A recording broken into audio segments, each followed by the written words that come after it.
So today we have a very special guest joining us. We're doing something we haven't done on the show before, and we're basically sharing a coaching call with y'all. So I have one of my students, Jessica Cha, here with us today. She has been in the 21 Days to Impact course, graduated into the Six Figure Blog Academy. And what's really cool is that we actually grew up together, lost touch as life happened and we got older and now have reconnected. And so, Jessica, welcome to the show. It's so good to talk to you. Yeah, thank you so much for having me. I've been looking forward to this, so I'm really glad and definitely really excited for your coaching.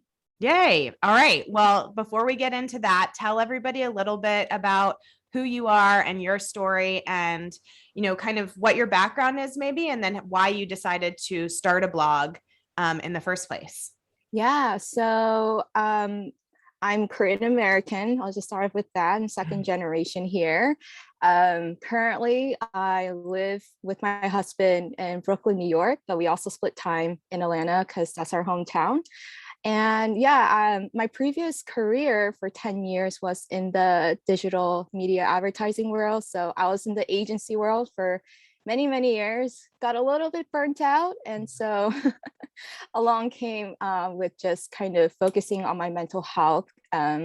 Even before COVID kind of hit, it was always a thing that happened. And so, yeah, I think during that time, I was trying to figure out what I wanted to do because I didn't want to just like quit my job or go to another corporate where it had like the main like same issues. So I kept listening to Success with Soul podcast episodes. In the beginning, I was like, nah, I'm not going to get into blogging. Like writing isn't my thing. And then as I kept listening to it and the current situation that was in my life where I was like, what do I do?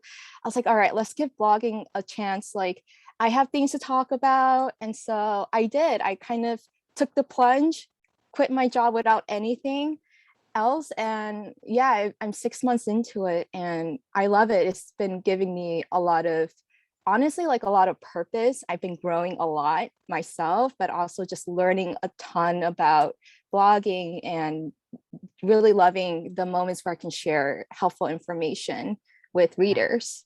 Yeah. So bold and brave too. I love it. And I can relate. Was in corporate America for a very short amount of time, but 4 months was enough for me. And when I quit with nothing. It was just like I just knew that I was meant for more and that I wanted something different and that drive was going to be enough to get me whatever results I needed. So it sounds like you had a similar mindset, and it's pretty scary, but it also feels like, if you are in a position where you can do that, and sometimes, different things motivate different people. Like I've talked to friends where it's like, oh my gosh, I could never quit unless I was already making that kind of same kind of money in the new business, or I had X amount in savings, or, these different things. And then other people are like, that's what motivated me, because it was like, I have nothing to fall back on. So I have to make this work. Exactly. I mean, people are like, you have a husband, it's fine. I'm like, no, it's like a little bit more meaningful as like a woman. It's like more of an independent thing. Like you want to make your own money, or that's just how I feel. Sure. And so it definitely does push me a lot. So it's great. And I think your first episode, which I actually recommend to a lot of friends who want to quit their jobs, like you got to listen to this. It's really encouraging because this is what helped me to quit my job. So yeah. Thank you. I mean, that's so nice. Yeah. Yeah. I'm curious, Jessica, too. Were you following me like because we knew each other, or did you find me in a different way? Like, I'm always curious, how did you learn about the podcast? Was it because you already knew me, or you just happened to come across it for something else? Yeah, I think it's because I definitely knew you. And Yeah. so I was just kind of like, oh, I wonder what she's up to because, we used to hang out a lot Yeah. as kids. And so I was just like, oh, let's see. And then I think I just kept following. And then one day I saw that you're getting a podcast. I was like, whoa, this is really exciting. And so I listened to it and I was like, oh my gosh, this is so awesome.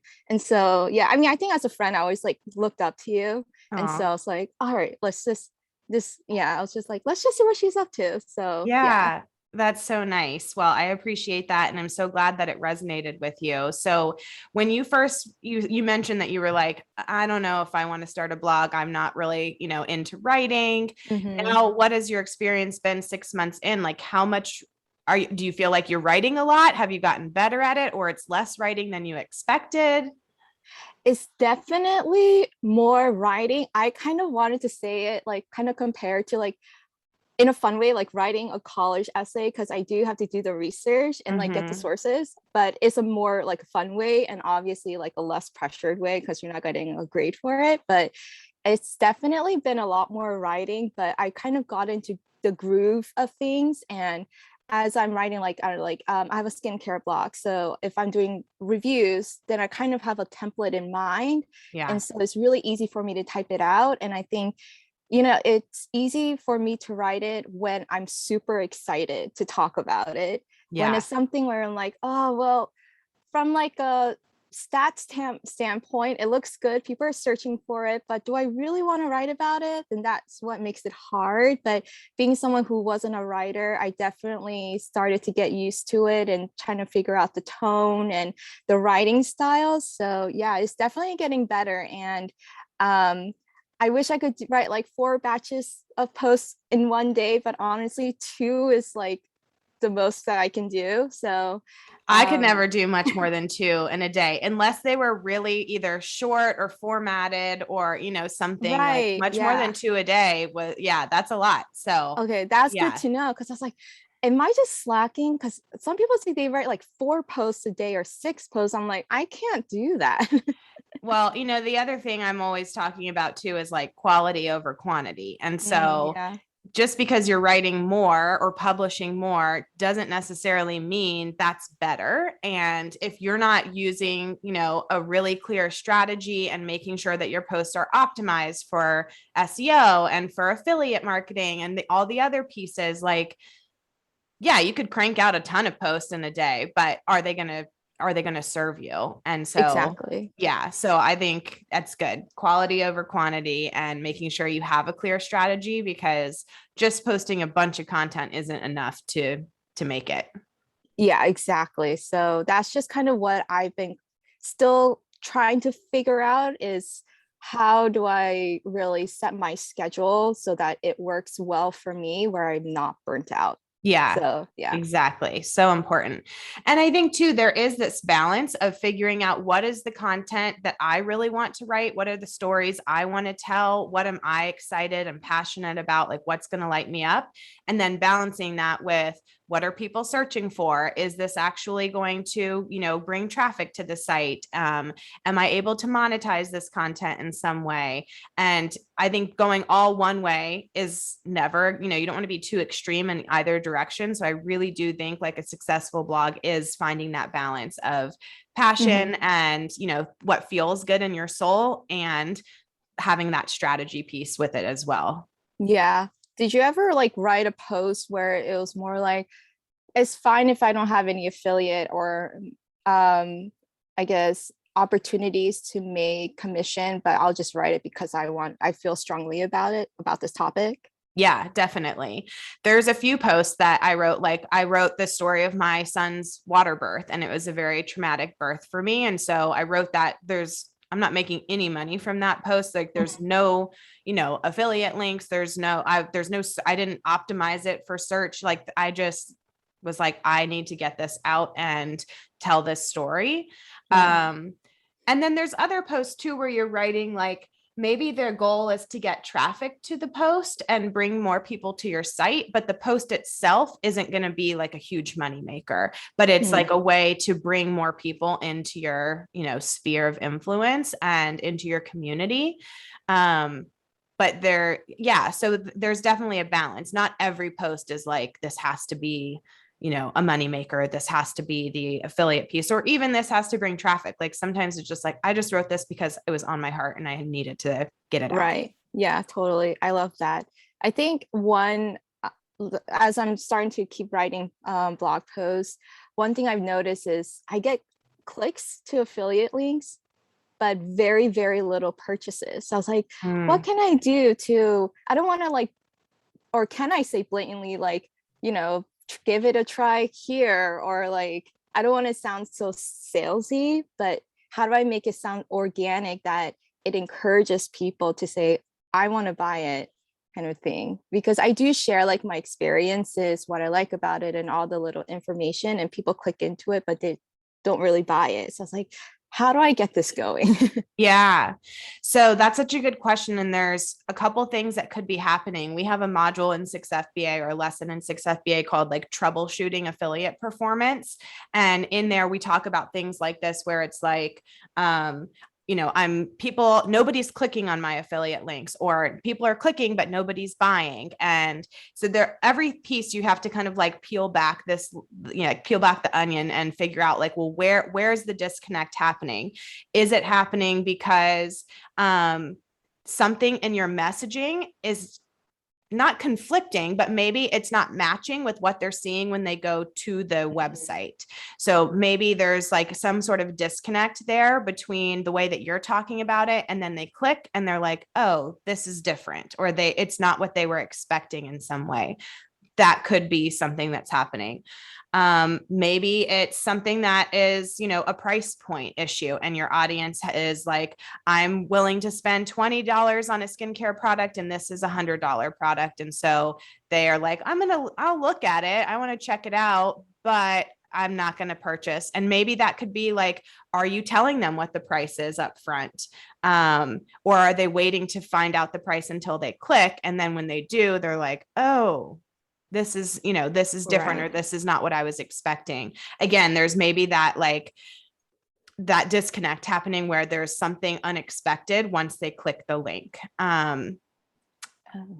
One of the other things I'm thinking it could be is sometimes just really conveying the value of what that thing is. And so if people are interested, but then they're not buying, it's because they're probably not seeing the value in the product. And so whether it's a skincare product or a course, or, whatever it is that you're linking to or talking about, they may not feel like it's worth it for whatever. And it could be for a $5 product. Like sometimes the money isn't the piece. It's just like, do they feel like it's worth the $5 or worth the time investment or something? So I think that kind of goes back to your first question. That's like, how do you talk about it without being salesy? And I think if you're worried about being salesy, you're not going to be salesy. Like the people who are salesy, don't worry about being salesy. I love that. I'm so used to writing salesy copy for search. So I'm like, I don't want to like portray that in something that's more organic. So that's good to hear though. Well, and the other thing too is like I think there's a mindset shift that needs to happen, because it's not being salesy by giving people direct advice about, I love this product. Here's what it can do for you. Go check it out here. That's not salesy. That's just like, I'm being helpful and I'm giving you my honest opinion of something, take it or leave it. Salesy is more of that. Like, I think when we really step back and think, what does salesy mean? It's when you're in somebody's face, like forcing something on them that they're not interested in, and not taking no for an answer, and being that kind of pushy and aggressive where they're just like, I said no, like, leave me alone. Yeah. It's not just providing value. And then like people reading this are, more probably grown adults that can say, I'm interested or I'm not interested, and then walk away. So I think sometimes we're too worried about coming off a certain way. But if you think of it as just being like, writing it like, how would you tell a friend? So I always think of one of my friends, like I'll think, okay, if I were to try to convince my friend Julie to buy this mascara, what would I say to her to get her to do it? And then I'm just going to write it that way. Mm-hmm. And part of that is detaching from the outcome, because I don't actually care if Julie buys the mascara or not, right? Like, I don't care if I recommend a book to a friend and they read it or don't read it. Like, it doesn't really affect me. And so I just say it how, like, you should read this book. It was so good. It really made me think about X, Y, and Z and change my perspective on this. And like, if it's helpful, here you go. And then you detach from the outcome, right? Mm-hmm. So I try to kind of talk to my readers the same way, where it's like, I'm detached from the outcome. I'm trying to offer something to you because I think it could help you. And if you don't want it, that's okay. And if you do, great. Here's my link. And I appreciate you buying through me. Oh, that's a really good way of thinking. Thank you. Yeah, sure. Yeah, I have a post I'm about to launch where it's a mix of the high end, but then I'm like, well, a great substitute, but something that won't break your wallet is this. Yeah. So I'm trying to test that out to see if, yeah, that Yeah. kind of And moves there's the a lot of needle. like demographic research you could do too with Google Analytics. And, there's Mhm. some other tools that you can dive deeper to see like, what is the average income of the people that are reading your blog? Like, what's their gender? Where do they Right. live? Getting a sense of things so you can figure out like, what do these types of people need? Because sometimes we start a blog and we think, I'm writing it for so and so, but the people who actually end up coming are Yeah. different from that. So I think it's important to actually look at like your audience demographics and see who are my people. Oh, that's a good point too. Yeah. I Awesome. think, oh yeah. Along with that, I was kind of thinking like, when I research for topics, I could go a full day just trying to find topics that I'm interested about, but then I'm like, oh wait, no, it's too competitive. So it's like a whole day process for me. And so I was just wondering what that was like for you with Root and Rebel when you're just Yeah. brainstorming ideas. Good question. So, yeah, I mean, you can really go down the rabbit hole on this stuff. And sometimes it's fun to just do that and get ideas and like do some research and just like call it an R&D day. And okay, that's what I did today. But I do find like I try to give myself a time limit where it's like I have 15 minutes to do keyword research for this post or, you know, set a timer, whatever it needs to be for you. It could be an hour or two.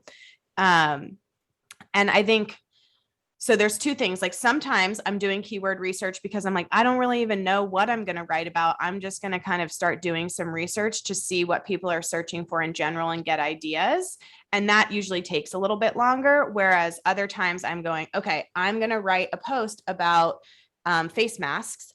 But I'm not really sure what the angle is. I know I have some things I want to say about face masks, or I have a couple products that I want to talk about, but let me see what like the keyword research shows in terms of like what the angle should be, what keywords I should be using. And that's where it takes a little bit less time because you at least go in Mhm. with something concrete. So I would start by like going to something like Uber Suggest, typing in face masks, and then looking at, okay, what comes up? I know I'm not going to use the keyword face mask because that's going to have a gigantic search volume and very high competition.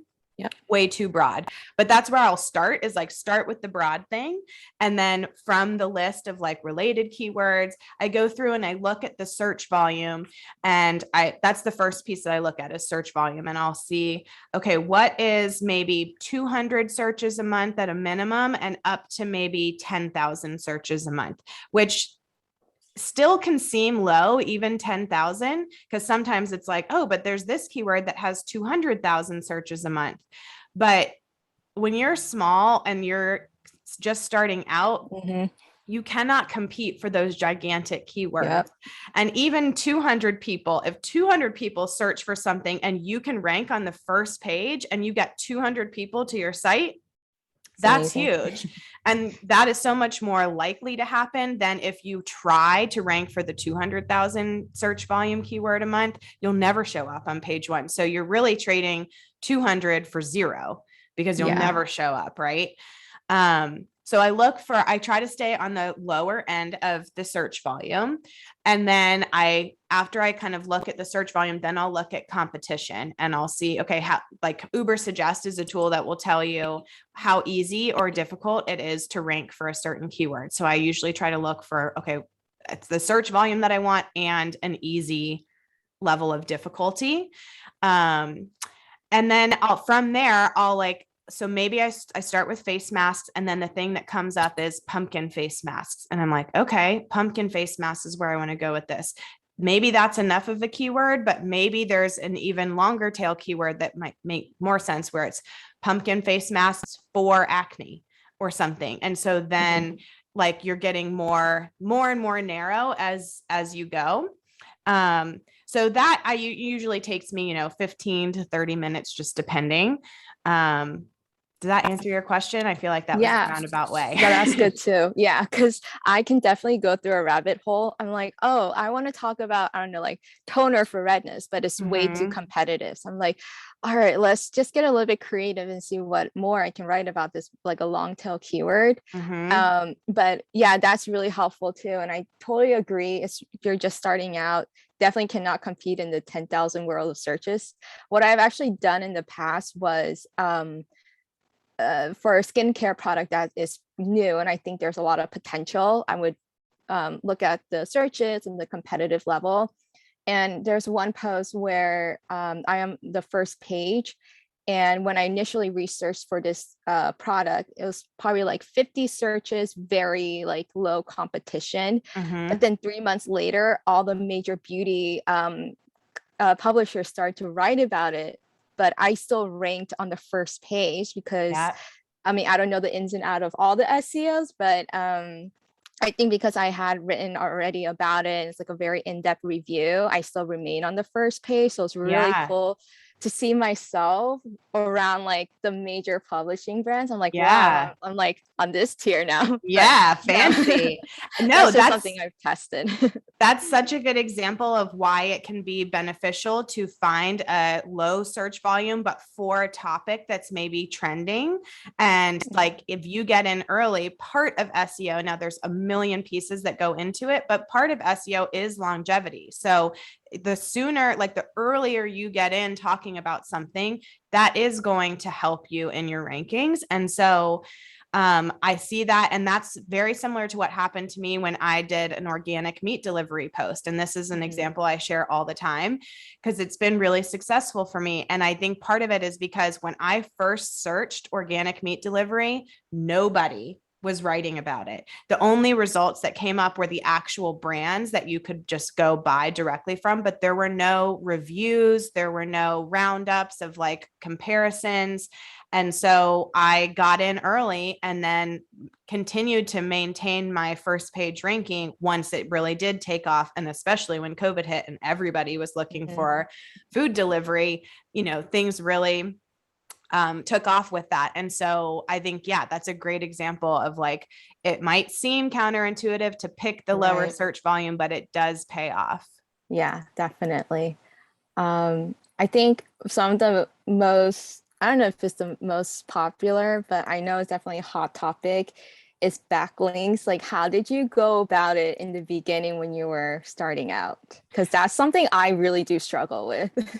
Okay, I'm so glad you asked this question because, and I think your background will be helpful for this too.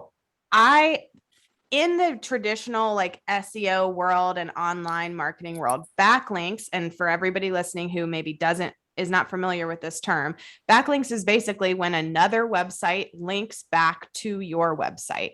And so this is beneficial because the more backlinks you have, the higher you can rank in Google search results because you're basically telling Google, all these other websites are vouching for me. Like all these other websites are casting a vote to say rootandrevel.com or basicsunday.com. These are legit sites. And so you want to get more backlinks. That's one of the best things you can do for your SEO strategy. Now, in this space, traditionally, the way you do that is like really spammy. And it's like a lot of people, and I'm sure if you've gotten even pitches from people trying to get a backlink on your site, you see how it's Yes. done and you're like, No way. yeah, I want no part in this. So I had a journalism background and I spent much of like the first 10 years of my career pitching myself to magazines to write stories about other people. But that like I had this pitching background. And so I thought, well, I think I'm going to take more of this like journalism PR approach to backlinks. And instead of like spamming a bunch of strangers with like emails that say, "Dear sir, if I want to place this link on your website," and it's like very impersonal, very mass generated. um I thought, what if I sent an email to editors at magazines and Mhm. asked them if they would like how, and tried to offer them something that I could do for them. So I would look at magazines or websites like BuzzFeed as an example, where I could say, okay, BuzzFeed publishes recipe roundups every single day. There's recipe roundups, and there's always holidays and events coming up that people are like, Super Bowl recipes, Christmas recipes, like whatever. So there's always something. I've got a bunch of recipes. I want them to be featured on these sites. So I'm going to pitch BuzzFeed and say, if you ever need recipes for a roundup, I want to give you permission to use my photos and link back to my site for these recipes. And then I would start sending like seasonal pitches. So when it was leading up to the holidays, I would say, if you're looking for, Thanksgiving recipes, here's 5 from Root and Revel, and you have my permission to use my photos and link back to the site. Or I would contact an editor at an online publication or a magazine and say, if you ever are looking for a guest expert to speak on the topic of Korean skincare, I would love to chat with you. Here's my background. Here's my blog. And if you ever need somebody to, support an article that you're writing about this topic, I hope you'll think of me. And so I think taking that PR approach was really helpful. And then I also was building backlinks from these really big reputable sites, which makes a difference too, because getting a backlink from another tiny site, it's not that it's not important, but it's not going to move the needle as much and as quickly as getting a backlink from the New York Times, Right. as getting a backlink from these already really established places. So I think the PR approach is the way to go. Oh, that's a really good tip. Thank you so much. Because I was like, I don't want to go out and just ask people to just backlink to backlink. Like it has to Right. be purposeful and authentic. Yeah. And so, yeah, I guess with that, would you say, because I'm still trying to build up my page views. Mm-hmm. And so when you pitch, I mean, for me, I would love to include like, oh, I get X amount of page views, but it's a little hard for me to say that in my pitch if it's low. But is that something that you had also mentioned in yours in the past? No, I Oh, don't okay. mention that. So I don't think it matters. Like they're not going to feature you because of your page views. They're going to feature you because the content is good. And so I think you have to ask. They probably aren't going to just stumble upon your site on their own when you're small. So you have to ask, and then you're just presenting your best face forward and giving them quality content that's going to make their lives easier. It really doesn't matter the stats on your site. It doesn't matter how many page views or followers or anything you have. I would just say something like, you want to talk about why you're uniquely qualified to Hmm. talk about something or why they should feature you. And that really has nothing to do with like how many other people already know about you. Got it. Oh, thank you. That was Yeah. really helpful. Yeah. Permission to leave that off. Great. um, I think that was really all I had. Yeah, I think one of the main things, again, I like asked you about was really trying to figure out a schedule that works. Mm-hmm. And for me, I do go back and forth Georgia and Atlanta. I mean, sorry, New York and Atlanta a lot. And so my routine does change. And that kind of, I'm a routine person. So I'm still trying to like figure out, all right, if I'm in New York, I should do this. When I'm in Atlanta, I should do this. But I Mm-hmm. guess when you first started out, it's also like, did you do more of your batch work and then like did you like draft up your post and the next day you like edited it and then did the photos? I guess what was your schedule like? Yeah. I am such a huge fan of batching stuff for blogging and life in general. So what I would do is I worked with a photographer because I could not take my own photos. And it was just one of those time like areas where you just go, this is not my zone of genius. And it's going to take me way longer to do it myself.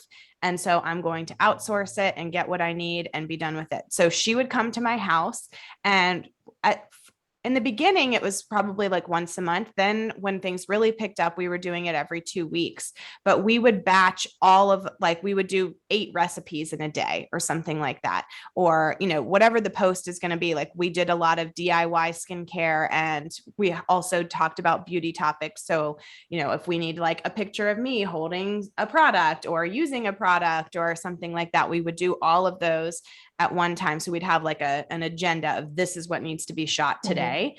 And we do all of that. So it would be one day, a couple days a month where we would get all of our photos done. And then I usually would have Tuesdays were my writing days. And so I would write a couple blog posts. And once you get into the habit and then you're a little bit ahead on your content, it feels so much easier because you're like, oh, I'm working today on content that's going to publish in next month. And so there's less of that like urgent, oh my God, this needs to go out today. And so getting ahead is really helpful. So I would write all of my content one day, and then I usually would try to give myself a couple days in between when I wrote it so that you could come back with fresh eyes to like take one last pass through, catch any typos, fix anything, or if you have new ideas to add. So I would do that. And I'm trying to think what some of the, then I would have like batch days for pitching. So, okay, I'm going to spend, and sometimes that doesn't have to be like every week it's the same, but it could be on the 15th of every month. That's my pitch day. And so that's what I'm going to do all day is get my pitches together.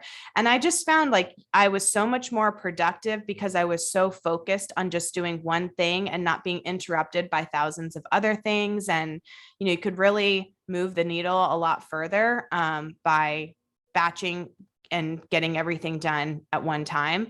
And then it just freed up so much white space in the rest of your schedule.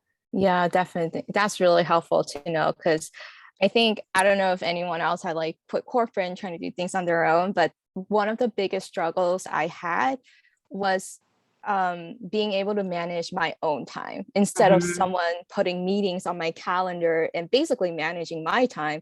I was like, I get to do whatever I want with my time. And that's a lot of freedom. I'm like, okay, how do I do this so it's like efficient? So I'm constantly in the mindset of, oh, every single week I have to do this, and this is the same thing over and over. But I'm like, maybe it doesn't have to be like that. Maybe I can customize it so that it works the best for me. Obviously, I want to do the batch posts the same days or whatnot, but I think I'm just still trying to explore all the flexibilities I have with my time and figuring out what works the best for me, that I don't feel so overwhelmed and not efficient with my it's such schedule. A good point that you make, that all of the freedom is so great, but sometimes it's like suffocating in itself, because it's so much easier if somebody says, for dinner tonight, do you want sushi or tacos?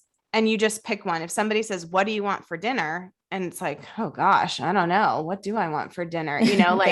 Having too many choices can be tricky sometimes. And so I'm a big fan of like the law of constraints and like putting natural constraints and containers around things and then fitting things into those. I just feel like for like human nature and our sanity, if every day is a free for all, I feel like humans really thrive with structure.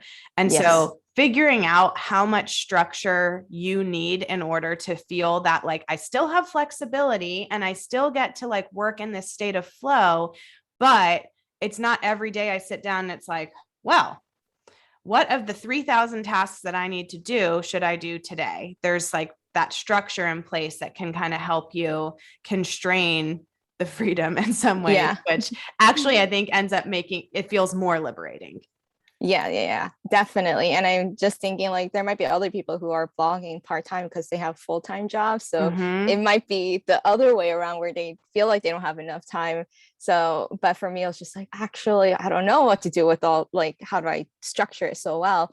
But yeah, I think that was like, I'm still learning through it. Like, how can I do this efficiently and keep the blogging? And honestly, it is a business. Like, how do I keep the business moving forward so that it thrives? And so I'm kind of telling myself, like, this is your first year. You haven't done any blogging in the past. Like, give yourself a break. I'm trying to like say that to myself and Yes. like, Give I need yourself 10,000 permission to page be a views. beginner. Give yourself permission to learn, to not get it right the first time. I was Mhm. listening to Dak Shepard's podcast last week, and he had Mark Ronson on, Ooh. and Mark was talking about how he just said this in passing, and I literally paused it and said to my husband, "Ooh, that was good. I'm going to write this down," because what he said was, he was talking about like his rise to success, and the way he described it was something like, I was just doing a lot of getting it wrong in order to get it right. And it was Ooh, like, love that. oh yeah, that's what you have to do. You have to keep showing up, getting it wrong in order to figure out what is right for you, and Yes. what's going to work and what's not. And I think so much we're often like, oh, I don't want to take action until I know the right thing. That's never going to work. Like, you just have to start doing it, getting it wrong, and then improving a little bit every day. Yeah, exactly. Yeah, I was trying to figure out like how do I integrate. I know like the social medias like the Instagram and the TikToks, they're kind of like I kind of call them the secondary channels in terms Yes. of the monetization. Like blog is number one, but I was like, well, then how do I still want to expand like the awareness of of the brand Basic Sunday. And so I've been learning, just testing out different social media medium because I actually like it. So I was like, all right, whatever posts are too competitive for me to write about, I'm gonna make a real IG reel about it. So because it's not Love competitive, that. like I don't care, I Yeah. don't care if I don't get clicks. I mean, I would love to, but Right. yeah. And so that's something I've been testing out with. It's like it gives me another freedom, I Yeah. would say, of talking about what I want to share with people. Yes. And so, yeah, and I think I've been kind of testing with Pinterest as well. It's not just like, it's not like, oh, here's like a slab of my post, like blog post picture, but I've learned that at least for skincare, people are engaging more with skincare guides, like a pin that they can actually see the full information in one Yeah. pin instead of having to click on the pin and go to your website. So it's a Interesting. lot of testing Yeah. that I've been doing, but yeah, I'm still trying to learn a lot and give myself a break. Like I don't need to Yes. get a ton of page views or whatnot right There is a now. snowball effect that happens. And the first year is really hard because you're creating something out of nothing. It's Yes. really hard. And blogging is more of a long game. So I know for people like us who are ambitious and we have big goals and dreams, like at least I was very impatient that first year of like, oh my gosh, Yeah. this is taking so long, just work. I'm in that boat right now. Yes. And especially like you've been doing it for 6 months. And so you're getting to that, like, okay, I've been doing this a while, like, and you're starting to see some results, but it may not be enough to, sustain like a full-time income or something. Mhm. But I promise you, like, if you keep following the system around that year to 18-month mark, the snowball effect starts happening. And all of a sudden you go from like 500 page views a month to 5,000 really quick. And then that 5,000 quickly becomes 25,000. And like, Yeah. it just takes off. And I think so many bloggers give up right around that 1 year mark because they're just like, they're too impatient and they're just like, I can't do this anymore. And I'm always like, just give it a little bit more time. And Mhm. yes, it does work, and it can create such amazing abundance. And you just have to you got to get that the snowball has started, and you just got to like let it keep rolling. Yeah, definitely. I think when you share your income report the year over year, that actually does help me feel a little bit better. I'm like, Yeah. all right, so it does take time. Like year three, she was here. I was like, all right, it's okay. I don't need to make like six figures. I mean, I love to my first year, but it's Right. okay if I don't. So Right. yeah. My first year I made $6,500, and then year two I made 75,000. And like, that just happened in the court, in a year. I was able to whatever almost 10 times, yeah, more than 10 times my revenue. Like, it was crazy. So um yeah, you got to keep showing up, keep doing what you're doing, fighting the good fight, and it will work. It does work. I've seen it work for so many people, and Mhm. I know I can see what you're doing. Your blog is beautiful. I love watching all of your skincare tutorials and everything. It's so calming. Oh, thank you. Yes.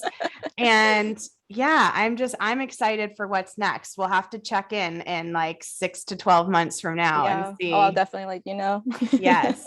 So before we head out, I want first you to tell everybody where they can find you and a little bit more about your blog. Yeah, so you can find me on my blog is called Basic Sunday, so basicsunday.com. And then my Instagram is basic_Sunday_skincare. Someone has Basic Sunday handle, so I can't take it. I know. I want to message that person, but it's fine. But yeah, Basic Sunday_skincare. And that's where I post all my video tutorials. And Basic Sunday is really kind of created from a mindset where, I'm all about loving yourself and, prioritizing yourself first. And so part of that is actually skincare, because some people find self-care through that. And so I named it Basic Sunday because basic comes from the word just making things simple, not too crazy, because our days are already crazy. So I want to provide very simple and easy to follow advice and tips on how to treat sensitive acne prone skin, because sensitive acne prone skin are very hard to manage because you're trying to fight the breakouts, but you don't want to irritate your sensitive skin. And I don't think there are a lot of sites that provide information that is just focused on that. And so I definitely want to help people who struggle with that, just tips and routines that have worked for me. Yeah. And so, yeah, and I call it Sunday because most people get the Sunday scary. So let's just take it easy and give ourselves a little bit more love. And, you can do that through skincare. And, I think how you feel is also, it reflects how you look too. And so it's just all about providing positive mental health and skincare advice at the same time. I love it. So beautiful. And I love the name so much. And I think there's a good lesson for people listening here too, is that you have a really specific and narrow niche. And I would lean into that.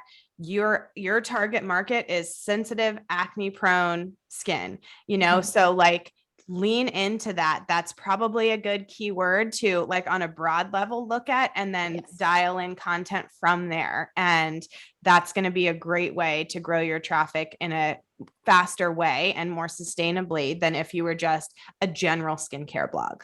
Definitely. Yeah. Yeah. Okay. So last question for you. If anybody is listening, is interested or has considered joining 21 Days to Impact or the Six Figure Blog Academy, do you have any advice for them or anything you'd like to share about your experience? I would say my number one advice would be to go for it, especially if you're new to the blogging world, or even if you have a blog and you really want to scale it.